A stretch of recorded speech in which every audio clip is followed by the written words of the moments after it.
نوید صاحب کہتے ہیں جی لاہور سے کہ موجودہ حکومت کی مدت ختم ہونے کے بعد آنے والے نگران سیٹ اپ کے حوالے سے دبئی میں نواز شریف اور آصف زرداری کے درمیان ملاقاتوں کا سلسلہ جاری ہے۔ آپ کے خیال میں کیا نواز شریف اور آصف زرداری نگران سیٹ اپ کے قیام کے لیے پی ٹی آئی چیئرمین سے صلاح مشورے کی زحمت فرمائیں گے؟ یا نوید صاحب ہاں تو خودکشی کا مشورہ دے رہے ہیں؟ بھائی یہ تو ایسے ہی ہے کہ بندہ ملک الموت سے مشورہ کرے کہ میری وفات پہ میری نماز جنازہ کون پڑھائے گا، غسل کون دے گا، قبرستان کون سا ہوگا، قبر پہ کتبہ کیسا لگے گا، خدا کا خوف کریں۔ یہ سہمے ہوئے لوگ ہیں، ان کے درمیان دیکھیں میں آپ کو کمال شعر اور ہے، تھوڑا سا اس کا مطلب اس سے ملتا ہے جو میں بات کر رہا ہوں۔ اپنے اپنے بے وفاؤں نے ہمیں یکجا کیا، ورنہ میں تیرا نہ تھا اور تو کبھی میرا نہ۔ یہ اس کے خوف کی وجہ سے اکٹھے ہیں، ادروائز یہ تو بدترین دشمن تھے، ہیں اور رہیں گے۔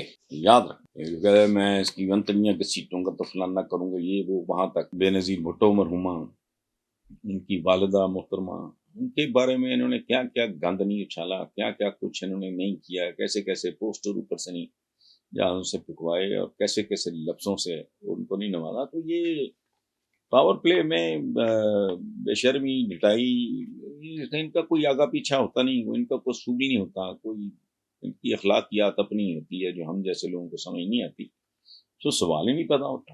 یا ایسے مشورہ مطلب میں تو یہ سمجھتا ہوں کہ پی ٹی آئی اگر الیکشن، میں کیا ساری دنیا کہہ رہی ہے کہ الیکشن جو ہیں یہ مسائل کا حل نہیں ہوں گے۔ اسحاق خاقوانی صاحب نے یہ اپنی کسی ٹویٹ میں لکھا ہے کہ یہ تو اس سے تو مسئلہ حل نہیں ہونا۔ اگر 100% فیئر فری الیکشن، اور فیئر فری آپ کے کہنے سے نہیں ہونے، فیئر فری ہوئے تو لوگوں کو بالکل پتا ہوگا، کسی کو بتانے کی ضرورت نہیں ہے۔ اگر الیکشن ہوئے تو پھر یہ کہاں ہوں گے؟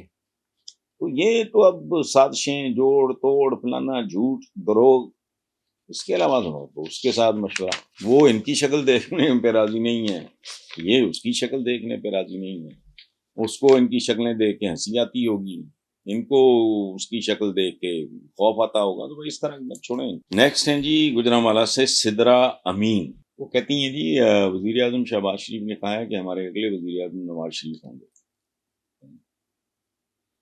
الیکشن جیت کر 5 سال میں ملک کی تقدیر بدل دیں گے، 40 سال تو کھا گئے ہوں، تقدیر بدل دیں گے اور بھارت کو اقتصادی میدان میں پیچھے چھوڑ دیں گے۔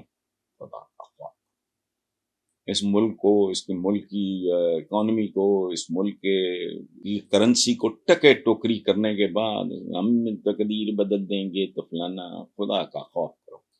بالکل ہی کوئی ڈنگر ہوگا، جاہل ہوگا، یہ بات تو وہ بھی نہیں مانے گا۔ اگلے ہمارے وزیر اعظم وہ کہتے ہیں پنڈ بجا نہیں تو چکے پہلے آ گئے، بولے پتا نہیں الیکشن میں تم لوگوں کو تو ووٹ ملتا مجھے نظر نہیں آ رہا، پتہ نہیں۔ اور یہ میں نہیں کہہ رہا، گلی بازار میں نکل جائیں، راہ چلتے کسی بندے کو پوچھیں، اگر 100 میں کوئی 5-7 بندہ ممکن ہے ان کا ذکر کرے، اس سے زیادہ نہیں ہے، لیکن باہر چھوڑیں۔